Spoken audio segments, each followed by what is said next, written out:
আমি আর আপনি ক্ষতিগ্রস্ত হয়েছি এখানে। বিদ্যা শিখিয়ে দিল বটে, কিন্তু শিষ্টাচার শিখাতে পেরেছে কি? নখে নেইল পালিশ আছে, এইটা কি শিষ্টাচার হলো? নখটা বড় আছে, এইটা কি শিষ্টাচার হলো?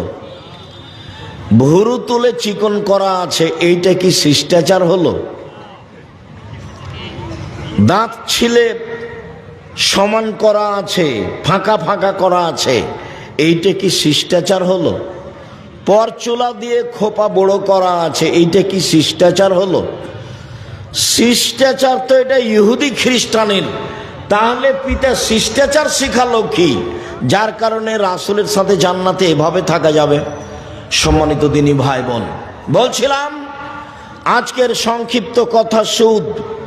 পাপের জগতে যেসব পাপের সরাসরি জাহান্নাম ঘোষণা হয়েছে, তার একটি বড় পাপ হচ্ছে সুদ। রাসূল সাল্লাল্লাহু আলাইহি সাল্লাম বলেন, 7 শ্রেণীর মানুষ জাহান্নামে যাবে। 1, শিরক করে যে। 2, মানুষকে হত্যা করে যে। 3, সুদ খায় যে। 4, এতিমের সম্পদ খায় যে।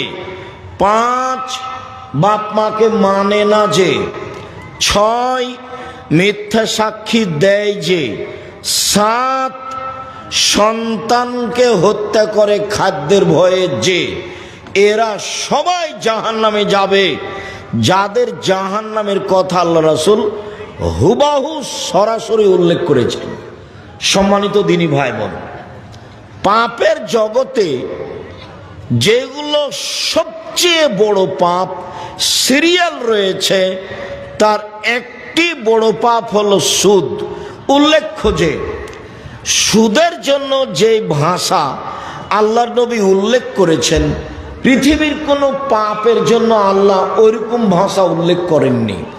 পাপ তার চেয়ে বড় আছে, কিন্তু ভাষা এমন নয়। রাসূল সাল্লাল্লাহু আলাইহি সাল্লাম বলছেন, মাই ইয়াকুলু দিরহাম রিবা ওয়া ইয়ালাম আসাদ্দু মিন সিত্তাতি ওয়া সালাসিনা জিনিয়া। কেউ যদি জেনে শুনে 1 টাকা সুদ খায়, 36 বার জেনা করে যত পাপ হবে, 1 টাকা সুদ খেলে তার চেয়ে বেশি পাপ হবে। এই ছেলে এটা বাদাম নিয়ে ভিতরে যাচ্ছে কেন?